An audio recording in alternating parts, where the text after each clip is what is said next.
First one was just pretty much what you got into the sport of MMA. Yeah, so I started martial arts when I was about 9 years old. I did every sport. I done football, athletics. I even did like ballet and tap dancing, but nothing stuck until I found martial arts when I was about 9 years old. I fell in love with the discipline, the community, the traveling, obviously winning medals and belts. I started MMA when I was about 17, 18 years old. I found out when I was young I didn't want to work a job for the rest of my life. I just wanted to fight and have fun for the rest of my life. And unfortunately in Muay Thai there's not a lot of money in it, so I had to choose between boxing and MMA, and I like kicking too much.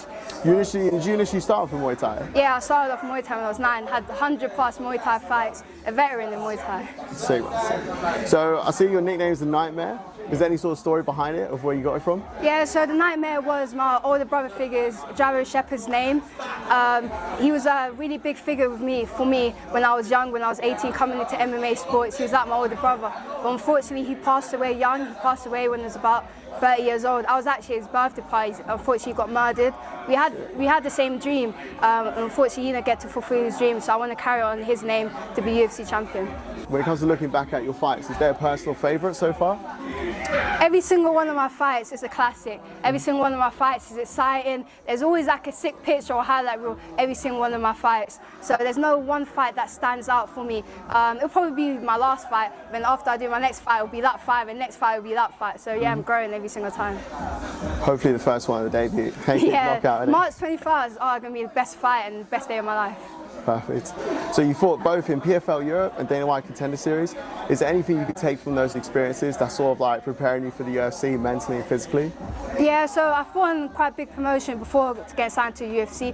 I obviously fought in PFL. I fought in front of thousands of people already, so when I do make my UFC debut, the bright lights, the cameras, the photo ops, the media stuff, it's not new to me because I fought in PFL before. So I found out myself that I'm really motivated, and it gives me confidence fighting in front of thousands of people, so I get to emulate that when I fight in UFC. Good stuff.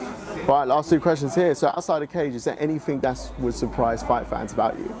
Outside the cage, I'm a huge anime nerd. And when I was younger, all I wanted to be was a fighter and a real life anime character. And the closest thing I could find is to be a fighter. I watch anime 24/7. If it's not fighting, it's anime. Read the manga, study Japanese. I can actually read Japanese, to be fair. Shit. So I'm like a proper nerd. Do you speak it as well? I can understand a lot of Japanese. Don't ask me to speak it, but I can understand a lot. Further down the line, we'll get there. Yeah. Right, last one to finish it up. How does it feel to be opening up the UFC London card?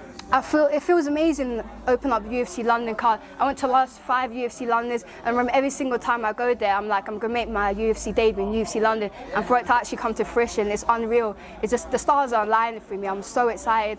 Walking out of my hometown, friends and family there. Yeah, I'm going to put on a show for everyone. March 21st, best day of my life. Perfect stuff. Thank you so much, mate. Thank you.